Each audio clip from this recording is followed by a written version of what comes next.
During my senior year of high school, my group of friends was always up for some crazy ideas. We often found ourselves on boring weekend nights, seeking out anything to keep us entertained. That's exactly how this story begins. It was just another uneventful evening, and my two buddies and I were hanging out, brainstorming ways to have fun. Mikey, one of my friends, had been going on about an abandoned place nearby for weeks.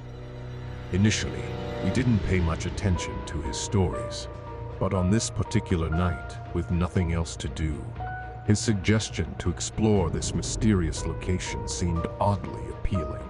Mikey described the spot as an old house situated on the outskirts of town, nestled amidst farmland. Despite not having much information beyond its location, my friends and I thought, why not? In a matter of minutes, we found ourselves on the road, driving towards this abandoned house. The journey took around 30 minutes, and Mikey guided us onto an unpaved road before emerging from a forested area, revealing the eerie house before us. The house itself was surprisingly massive, surrounded by a vast expanse of deserted farmland. Armed with flashlights, we exited the car, ready to embark on our adventure. Approaching the front door, I tried the knob, which astonishingly turned without resistance. However, when I attempted to open it, the door refused to budge due to an obstructing weight on the other side. After failing at the front entrance, we made our way to the back of the house, only to find the back door locked. Undeterred, we discovered a broken window on the side of the house, and one by one, we squeezed through to access the interior. As we entered, an overwhelming and repugnant odor enveloped us, a combination of mold and decaying animals. The smell was nearly suffocating, but my friends seemed unfazed. Ignoring the stench, we pressed on, our flashlights revealing dusty footprints scattered throughout the hallway. Navigating through the house, we noticed that it was eerily devoid of any remnants of its previous inhabitants. No furniture, no personal items, just emptiness. This was perplexing, as the place was rumored to attract curious teenagers like us. Strangely, the first few rooms we explored appeared completely vacant. It was when we reached a hallway leading to the front door that things took a sinister turn. In front of the front door lay an old couch, weighed down by numerous boxes, an attempt to barricade the exit. Confused and a bit on edge, we ascended the staircase, hoping to find answers on the upper floor. Upstairs, we encountered a hallway with 3 doors. 2 of them led to empty bedrooms, mirroring the barrenness of the lower level. However, the 3rd door led to a smaller room that left us puzzled. According to the house's layout, this room should have been larger, but it was curiously compact. With nothing else to discover, we started descending the stairs. Suddenly, a peculiar sound resonated throughout the house, a thud, followed by the rolling of a ball and an abrupt stop. The sound was unmistakable, and all of us had heard it. We exchanged worried glances and retraced our steps to investigate, but the rooms remained as vacant as before. It was a baffling and unsettling moment, as the shared experience left us wondering about the source of the eerie noise. Growing increasingly uneasy, we decided it was best to leave. Hastily, we exited the house through the same broken window, retreating to the safety of our car. As I prepared to drive away, something caught my attention: 2 windows on the 2nd floor. I distinctly remembered that the perplexing small room we had encountered earlier only had 1 window. Alarmed, we fixated on those windows, watching and waiting, unsure of what was unfolding within the abandoned house. Suddenly, a shadow danced across the blinds, followed by a faint glow emanating from the window. In the dim light, the figure of a man became visible, gazing out at us. The sight sent shivers down our spines, and without hesitation, I executed a U-turn, accelerating down the rugged dirt road, desperate to escape the unsettling encounter. After discussing the situation, we decided to involve the police. However, their investigation yielded no results. Whoever had been inside the house had vanished, leaving no trace behind. Looking back on that night, I can't help but feel relieved that we didn't delve deeper into the house. It's quite possible that whoever was hiding there was prepared to take drastic measures to avoid being discovered. The memory of that eerie experience still lingers, serving as a reminder of the unknown and potentially dangerous mysteries that can lie hidden within abandoned places. It was nearly 4 years ago when this unsettling incident took place during a road trip I was embarking on across the country. I've always been someone who enjoys traveling and exploring new places, often going on long road trips and stopping at fantastic hiking spots and campsites all around the nation. At that time, I had been on the road for over a month, traversing various destinations. This story begins with a brief break I took in a small town in Nevada. While hanging out at a local bar and engaging in conversation with the friendly locals, they inquired whether I had come to see the mines. Puzzled by their question, I sought more information. They elaborated on the presence of numerous abandoned mines and mining towns scattered across the state. Intrigued by this newfound information, I decided to research further that night. True to their word, I discovered a wealth of fascinating abandoned mines not far from my current location. Originally planning to simply pass through Nevada, I couldn't resist the allure of exploring these abandoned mining towns. The next day, I set out towards one of these intriguing locations. Although the hike itself was only an hour and a half, it was an uphill climb. Eventually, I reached the abandoned mining town, nestled on a flat area of a prominent hill. The town comprised 20 to 30 small wooden structures, with a central railroad track leading to the mine entrance.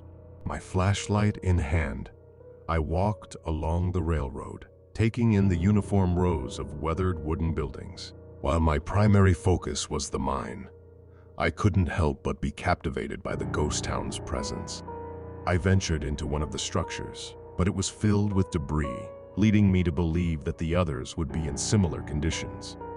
Upon reaching the mine entrance, I illuminated the tunnel with my flashlight, revealing a seemingly endless passage. With curiosity getting the better of me, I ventured into the tunnel.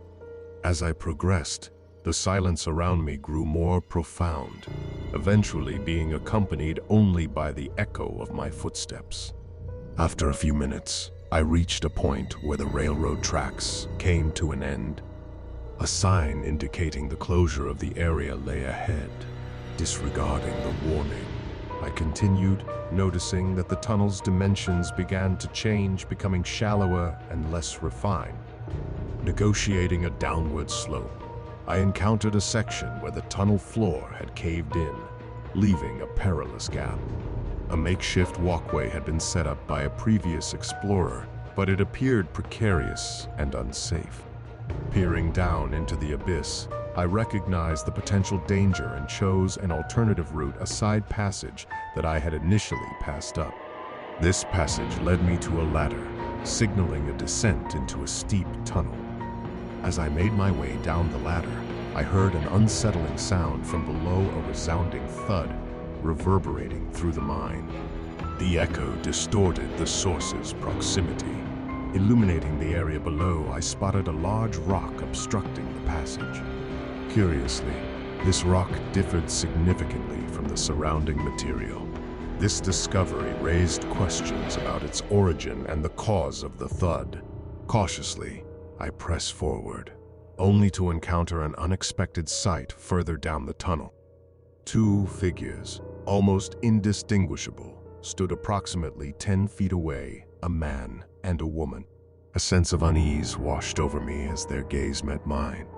Their expressions conveyed a lack of recognition, as though I were invisible, Mindful not to provoke any confrontation, I slowly retreated, my heart pounding.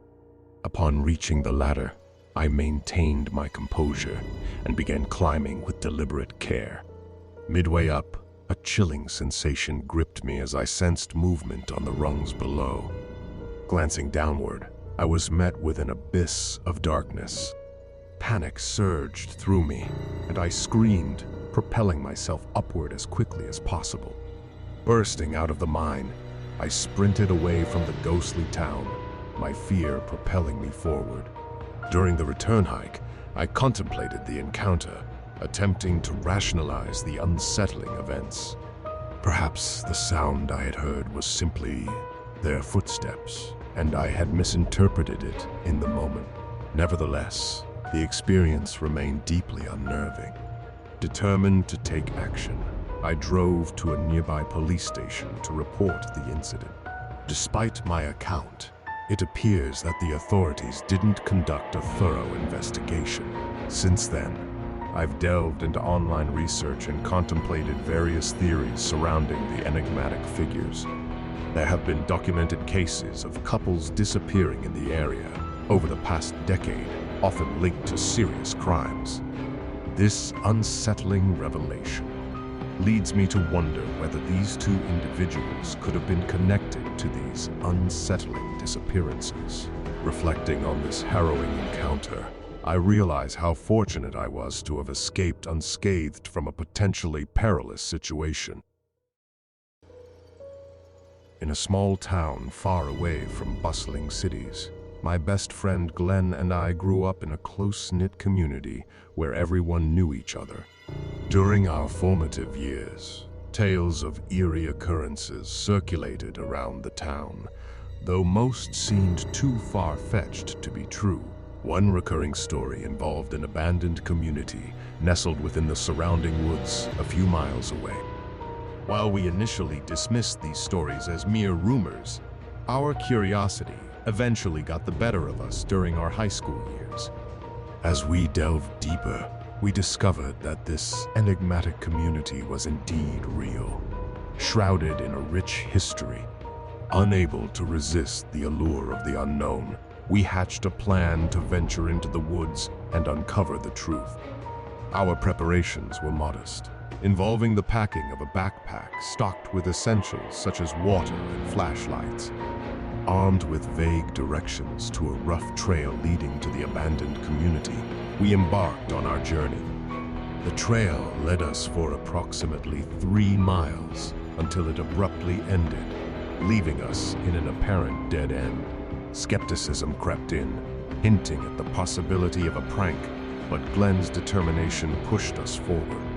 Against my concerns of losing our way without the sun's guidance, Glenn urged us to continue off the beaten path for another half-mile. By this point, time had slipped away, and the sun was beginning its descent. As we were on the brink of retreating, Glenn's sharp eyes caught a distant shape, a form that seemed distinctly man-made. Drawing nearer, the shape revealed itself to be a dilapidated cabin, a testament to the passage of time and neglect. Evidences of recent human presence were scattered around, lending an air of unsettling authenticity to the location. Moving around the cabin brought an astonishing revelation, a large field where the once thriving trees had been replaced by 6 cabins of varying sizes, alongside other enigmatic structures. Our initial shock at discovering this place intensified as we explored further. The houses stood in varying states of disrepair, frozen in time. Peering into one of the cabins, I found furniture still arranged as it had been decades ago, now covered in a layer of dust and decay. The setting sun cast long, haunting shadows, amplifying the eerie atmosphere. Venturing into what appeared to be a bedroom, I became aware of footsteps outside the cabin. My heart raced as I gazed through a crack, catching sight of a tall, disheveled man in his mid-50s. Dressed in tattered garments, he roamed the vicinity. Panic gripped me, and I turned back into the cabin, only to find that Glenn was nowhere to be seen. Alone and anxious, I ventured outside, scouring the field for any sign of my friend. My frantic search yielded no results, and my anxiety intensified as darkness cloaked the woods. Suddenly, a blood-curdling scream pierced the air, originating from the other side of the abandoned town. My heart pounded as I glimpsed Glenn sprinting through the field. Our eyes met, and without hesitation, we fled into the woods, driven by an instinct to escape the unknown terror that had befallen us. Though we managed to find our way back to the trail before the sun completely disappeared, the darkness that followed shrouded our path. Finally reaching safety, I anxiously questioned Glenn about his ordeal. He recounted an eerie encounter in one of the cabins, an unsettling realization that the place wasn't as abandoned as it seemed. As he attempted to leave, he was confronted by the very man I had spotted earlier, armed with a knife. The man's eyes betrayed a sinister hunger, propelling Glenn into a frenzied escape. The events of that ill-fated day taught us a grave lesson. The ill-conceived decision to explore the abandoned community almost cost us our lives, a harrowing reminder of the perils that lurked beneath curiosity's surface. In the end, our brush with danger underscored the importance of heeding warnings and recognizing the potential consequences of venturing into the unknown. Thank you for joining us for this journey. Don't forget to like, subscribe, and share this video. Goodbye.